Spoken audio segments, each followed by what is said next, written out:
Welcome to the debate. Today we're digging into a really powerful shift in political thinking, drawn from our source material, the Machiavellian view on corruption.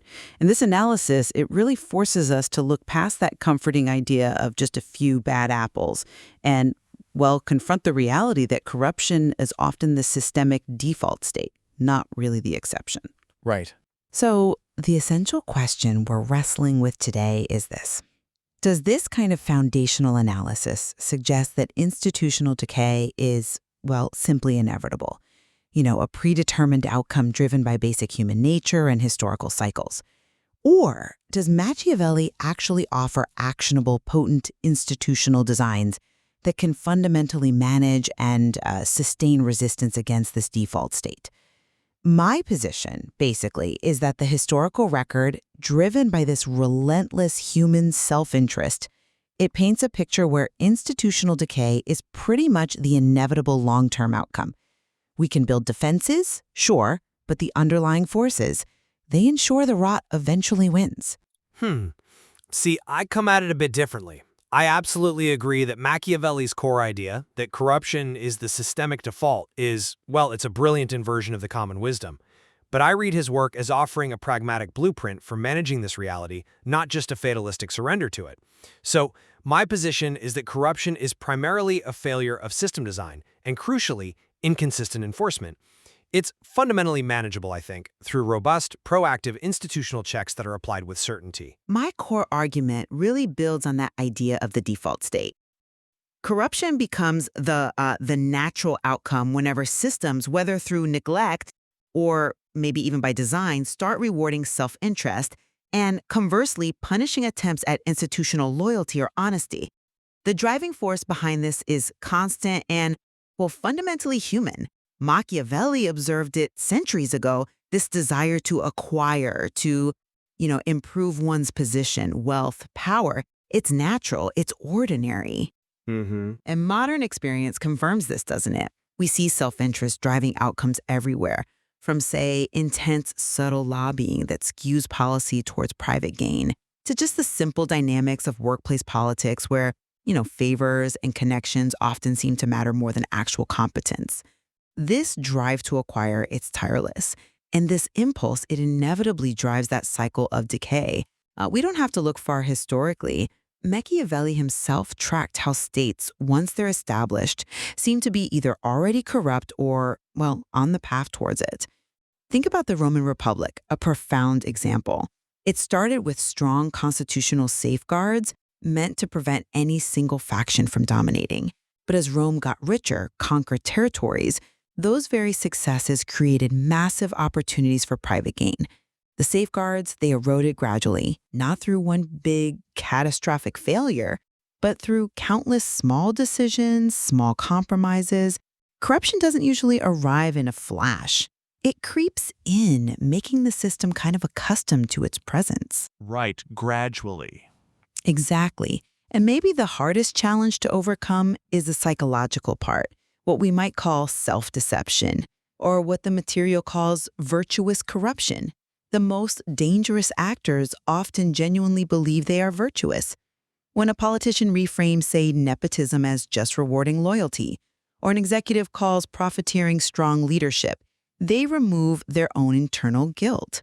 By rationalizing their private gain as serving some larger good, they actually accelerate the systemic decline because they no longer see their own need for restraint or reform. Yeah, that point about self-deception being an accelerant is powerful. I agree. And it shows how deeply human this problem is. But look, this is exactly where the need for strong institutions becomes critical. Institutions designed to neutralize that subjective morality of the individual actor. Acknowledging that systemic pressure and deep human self-interest exists, well, that doesn't mean we have to slide into fatalism. If anything, Machiavelli was deeply engaged with the practical challenge of statecraft. How do you design systems to channel self-interest productively? If you accept you can't just eliminate that drive to acquire, then you must manage its negative effects through structural design. And I'd emphasize the critical role of deterrence and the certainty of punishment. People calculate the risk of corruption based almost entirely on the certainty of getting caught and the assurance of punishment, not just how severe the sentence might be.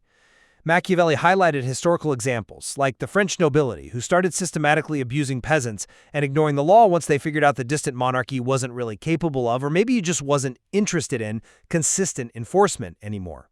When that certainty of consequences weakens, the calculation for corruption instantly shifts, right? It favors self-interest. Okay. So, to fight this, we need to focus on specific design elements. First, countervailing power. Setting up genuinely independent watchdog agencies, auditors, a fiercely independent judiciary, making sure no single group can dominate without checks. Second, rotating power structures. Things like term limits, regular rotation of civil servants in sensitive jobs, these are essential to stop those entrenched networks from forming and basically co-opting the institutional norms. The core of managing it lies in consistency. Enforcement has to be absolute, predictable, even, and this is the hard part, especially when public opinion pushes back, because maybe the enforcement hits our side or some popular figure. If the systems are built with these kinds of competitive checks, I think they can withstand the constant pressures of human nature. I appreciate the focus on systems, I do, but I frame the psychological element a bit differently. You talk about deterrence, which is external, right?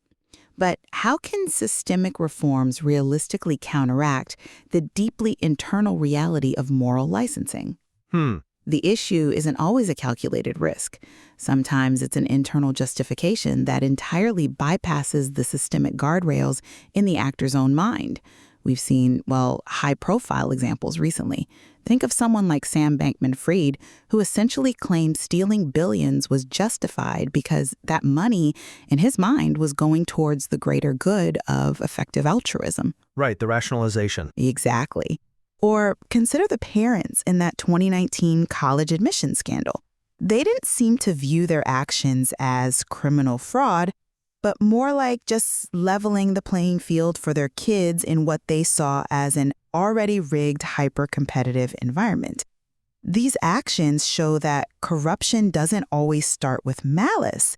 It often flows from a deeply held, psychologically confirmed belief in a justified exception for oneself or one's group. When people feel morally licensed, maybe by a prior good goal or a perceived injustice, they're already internally past the need for deterrence. They see the rules as applying to everyone else. So if the decay is fueled by this kind of internal bypass mechanism, how can consistent external enforcement truly counteract that deep-seated, psychologically confirmed entitlement to bend the rules for a higher purpose?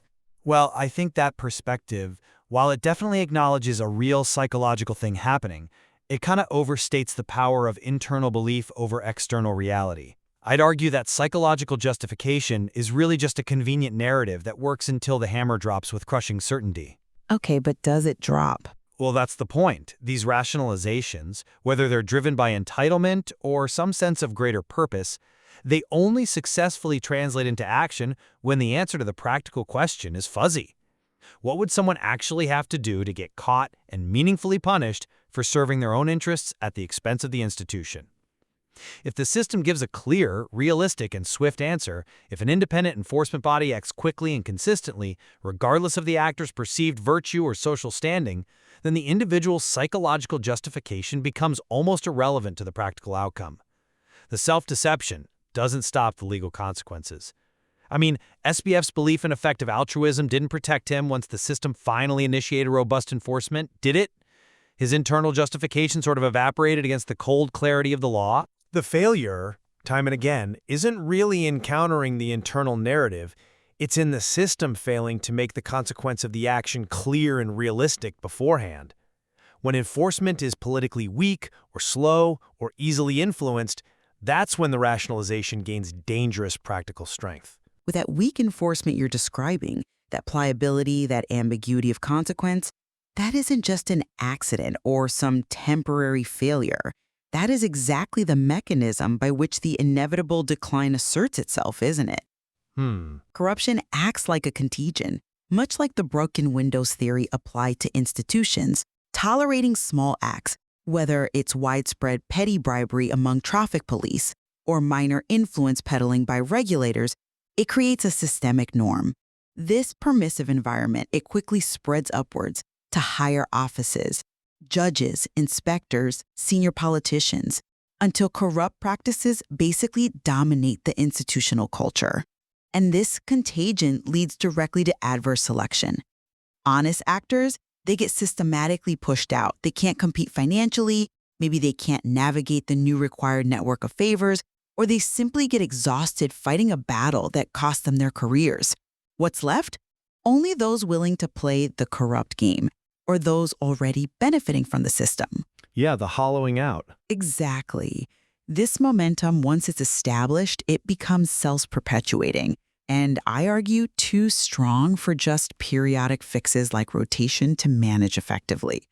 By the time the next term limit or rotation comes around, the pool of viable, uncompromised candidates has shrunk significantly, and the institutional memory, the norms, they've been irreversibly corrupted. The system has almost become designed by necessity to expel honesty. I believe that assessment underestimates the sheer disruptive potential of these Machiavellian design principles. You're right that adverse selection and contagion are real powerful threats, no doubt.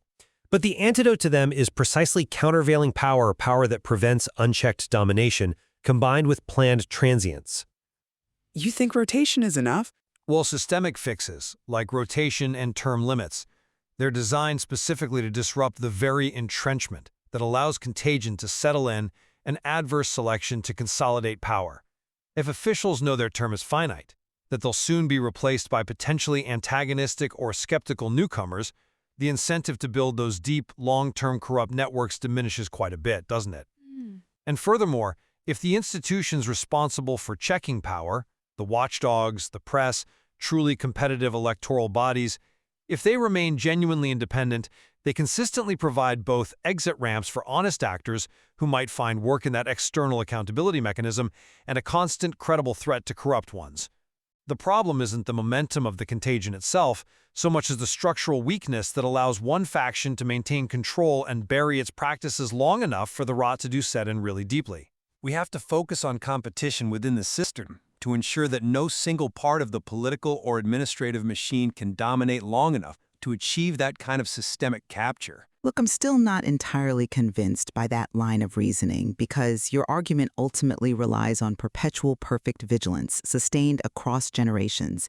And if corruption is defined, as the source material suggests, as something that creeps in gradually through this cycle of institutional decay, then even the best managed systems are arguably just delaying the inevitable historical outcome. Inevitable. The inherent self-interest, that natural, ordinary desire to acquire, it will always evolve. It will find new, inventive ways to exploit safeguards. This constantly requires more vigilance, more funding, more political will than can realistically be sustained across, say, the 70 to 100-year lifespan of a typical state structure. How do you maintain the political will, the independent funding needed to keep those watchdogs completely separate and robust when the very beneficiaries of corruption have spent decades accumulating the wealth and the systemic power necessary to neutralize those checks? Maybe subtly through lobbying, political appointments, or just cultural pressure. The Roman Republic, it eventually collapsed because the sheer amount of wealth and power available for private gain simply overwhelmed its brilliant initial design. The cost of vigilance becomes too high, and decay becomes the reliable long-term prognosis. That's a compelling point about the difficulty of sustaining vigilance over long stretches of time. It forces us to confront the true weight of history, absolutely. However, I believe that is precisely why Machiavelli challenges that comforting belief that corruption only comes from bad apples. He does this so we don't just retreat into fatalism. Okay. His enduring lesson, I think, is that corruption cannot be totally eradicated, no, but it can be managed through careful system design and consistent enforcement. We shouldn't be aiming for perpetual, perfect moral vigilance in individuals, which is likely impossible, but perpetual self-checking architectural design in our institutions. Sustaining management through careful system design, where power is inherently transient, competitive, and designed to throw up new checks almost automatically, That's the only realistic path forward. We have to stop trying to purify human nature, which we can't do, and start focusing intently on the architecture and the incentives that govern it. That's the only thing we really can control. And that architecture, if it's designed to be self-checking, I believe it can be sustained across generations. So, to summarize my perspective, corruption is the inherent systemic default. It's fueled by natural self-interest and the, frankly, overwhelming power of psychological rationalization that lets actors feel virtuous even while acting corruptly. And while institutional fixes like rotation and independent watchdogs, sure, they can mitigate the immediate effects, history strongly suggests that the accumulated wealth and the sheer opportunities for private gain eventually overwhelm those safeguards. This confirms for me that decay is the unavoidable long-term prognosis for pretty much any institution or state. And to summarize my view, while human nature undoubtedly provides the fuel for corruption, institutional design provides the effective controls. Machiavelli shows us how to channel that self-interest productively, using concrete architectural tools like countervailing power and rotational systems that prevent entrenchment. Corruption isn't destiny. It's a failure of architecture and, crucially, enforcement certainty. And that failure is fundamentally manageable through active, vigilant system design and the consistent application of the law. This analysis, it fundamentally shifts the whole discussion, doesn't it? Away from merely judging the individual moral character of leaders, and it redirects our attention toward rigorously assessing the strength and the underlying design of the systems they operate within. Exactly. It forces us all to ask that crucial, practical question in our own context. Is the answer to what would someone have to do to get caught and meaningfully punished around here clear and realistic? If that answer is blurry or slow or seems politically negotiated, well, then the system is already, by Machiavelli's own metric, failing.